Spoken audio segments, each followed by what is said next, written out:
Hello everyone, I hope you're all doing really well. We are today because we were promised horrible cold, wet, rainy weather, and we've actually got a beautiful day with sunshine and warmth. So I'm going to run up the road, collect some more hawthorns and some more blackberries, and I'm going to make a really delicious autumnal hedgerow condiment. Okay dogs, let's go.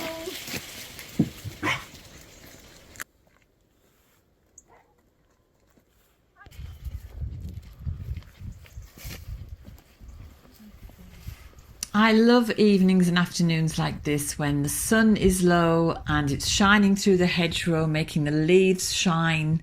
And I especially love those blackberry leaves that have turned pink. So it's great to go out foraging for food because it's free. And, you know, I can't believe I'm the only one on this road that goes foraging, apart from my friend Nicola, who comes over from the other end of Danu. But you just don't see people foraging, and yet it's free food, and you can go into the local supermarket and buy blackberries of all things. I just don't get it.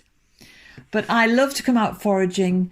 I feel such a sense of achievement that I've gathered my own food, and I've gathered my own medicine as well, because blackberry and hawthorns are both medicinal in different ways, and this is just another way of getting that medicinal food into us. It's a chance to be out in the fresh air, and it's a chance to observe the season, because when I'm coming up the road in the springtime, there are lots of lovely green cleansing herbs, cleavers, nettles. Then we move on to agrimony. We've got silverweed. I mean, there's I think I counted 40 odd different plants one year in one film. But now it's autumn and everything's a bit different. The honeysuckle or the woodbine is not as fragrant. It's coming to an end. And you just see the differences. The agrimony is dying back. Red clover is still here. And of course, I forage for all of those things as well. But berries are different. They just give you, I don't know, I just love to see them mounting up in the basket, knowing that they will be put to such good use. And it's always really special when you come to a lone hawthorn tree such as this one, and you ask permission and you hear the yes to say, go ahead, take my berries, take my haws. And I just feel as if I'm engaging with nature. You know, it's not just something outside the door. It's something I interact with. It's a being. It's a living being. Nature is a living being, and everything out here is a living being. And I'm no different. I'm out here in nature. So I'll head back into the kitchen now and start making this Hawthorn ketchup. So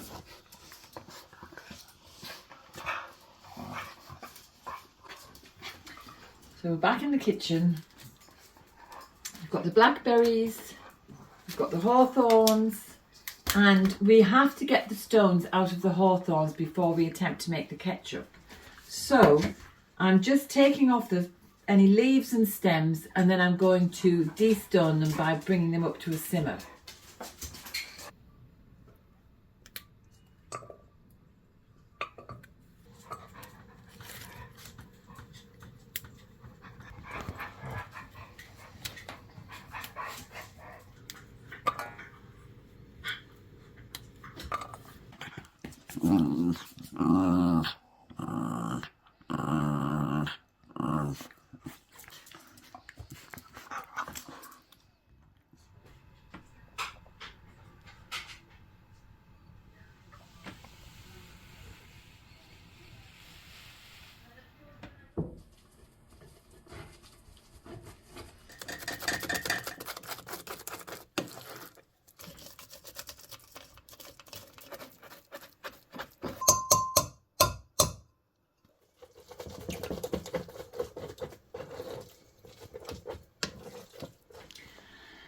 So I've spent hours destoning the hawthorn, and I've got this kind of lovely thick gooey puree now.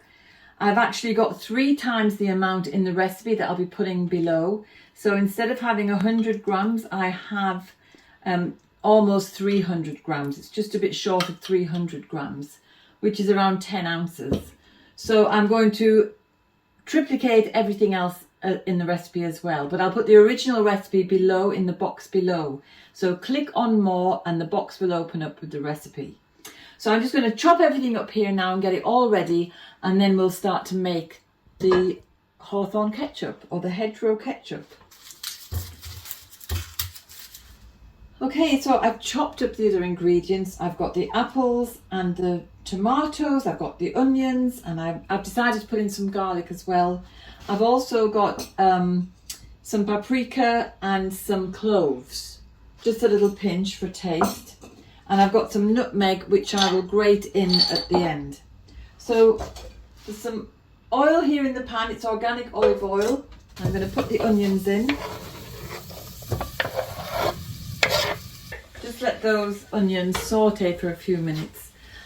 And this is a very time-consuming recipe, but I think it's because I made a mistake at the beginning. When I first harvested the hawthorns, I prepared them for simmering so that they would soften, so that I could push them through the sieve. And I put a very small apple in at the same time. And I thought, oh no, I shouldn't have done that because I've added pectin. And I think that's why it took so long to actually push everything through the sieve, because it was quite thick, thicker than I would have expected. So don't make that same mistake. So even though it's taken me all day to make this, and I'll probably only get a couple of jars, it's worth it because it really makes you think about where does your food come from, how much time and effort goes into producing food, so that when you next reach for that tomato sauce on the supermarket shelf, it might make you realise that no effort has gone into that. It's all done by machines, and there's no craftsmanship. I'm not saying I'm a craftsman, but you know, you have to blend all the different ingredients. Everything I'm using here has come from the garden or from the wild. So the garlic, the onions, the apples and the tomatoes we've grown ourselves. Nutmeg I haven't, pinch of cloves I haven't, but the main ingredients I have grown or harvested right on the doorstep.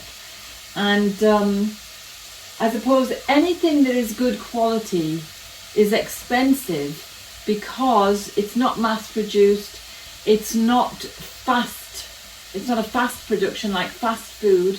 And so I'm not going to be paying financially for this. I've paid with time, and I think I'd rather pay with my time than just grab something off the supermarket shelf, because I'm going to end up with a really quality, nutritious, tasty food, because it's going to be a food. Even though it's just a sauce or a condiment that I can use, it's still a food because of all those nutrients.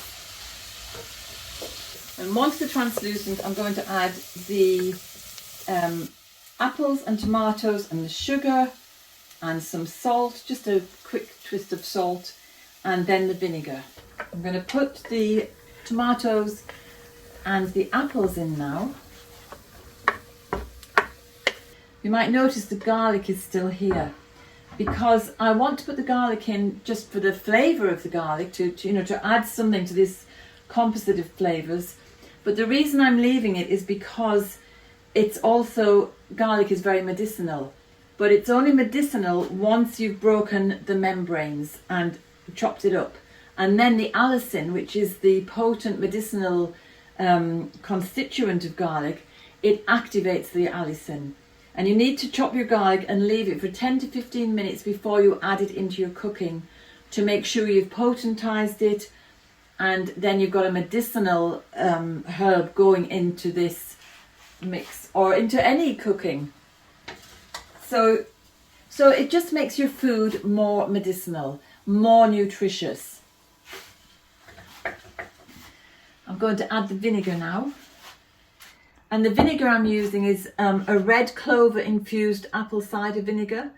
So I harvest red clover. It does better, it's more nutritional when it's infused in apple cider vinegar rather than alcohol.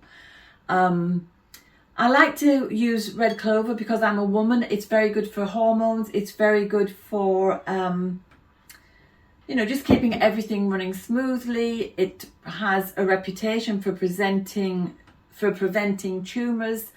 And so I just think, apart from all the other nutrients, it has that medicinal quality, and I'm going to use it in my sauce. So I'm going to put in the sugar now. I'm using a soft brown.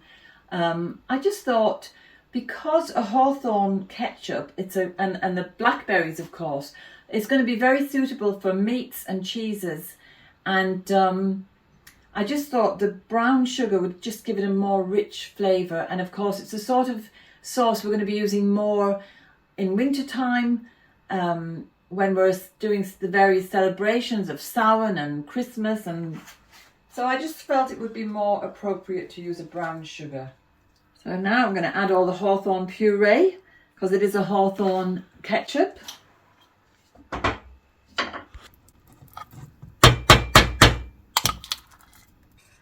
So I'm just going to throw in the spices, let that simmer away until the apples and the tomatoes have softened and the onions have all softened. And then in the meantime, I'm going to prepare my sterilised jars.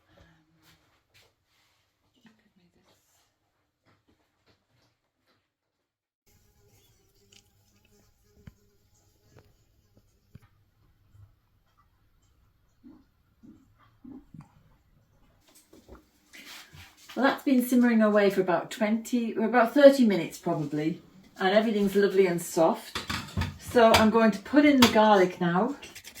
I'm just going to put in a little bit of nutmeg. Give it a final stir. I'm just going to blend it now so it's a nice smooth sauce.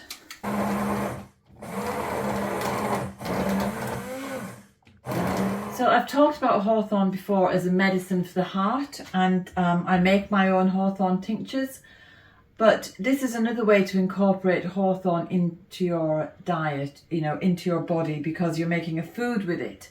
So it's not just going to help with your heart, but it's also bringing all the vitamin C, and the other ingredients, of course, have their own nutrients. So this is a really, even though it's taken so long, it is a really nutritional, healthy, medicinal food. Just adding a final little twist of salt, just to bring all those flavours together. Oh wow, that's a very unusual fruity taste. Really nice actually. So I'm just going to put it back on the hob and bring it up to the boil, let it boil for a minute or so till it really thickens, and then I'll be able to put it into the jars.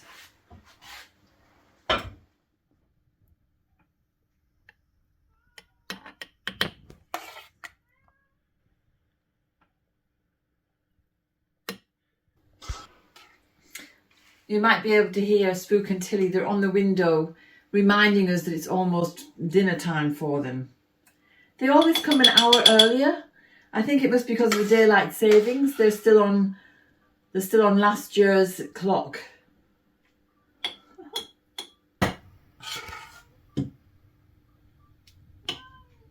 One of the things that I learned on a course about preserving foods was the hot jar preservation method. So these jars were sterilized, left in the oven to remain hot. You fill the jars with the hot substance, and then when you put the lid on, you bang it down like this and it creates a vacuum. So I've done that with my jars. Now it's time to put the labels on, because how would I remember what this is without a label?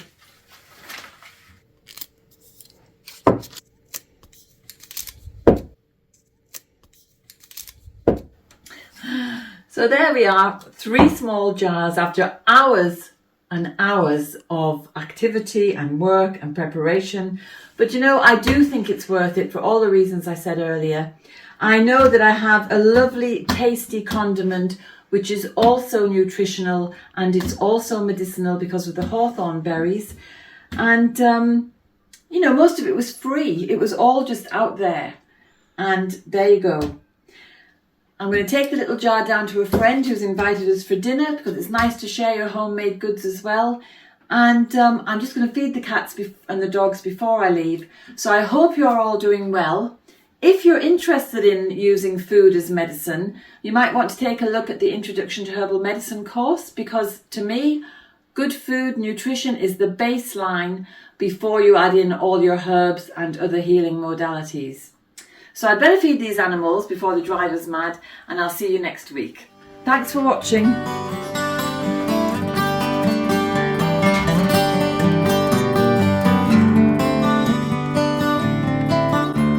I hope you enjoyed today's film. If you did, subscribe and hit the bell for notifications. And have a look at the website danusirishherbgarden.com for more information about us and about the herbal medicine courses I offer and the Wise Woman Way training. And if you go to the shop, you can find the books, the weed handbooks and other herbal goodies. And remember, we put a new film out every Sunday. So looking forward to seeing you next week.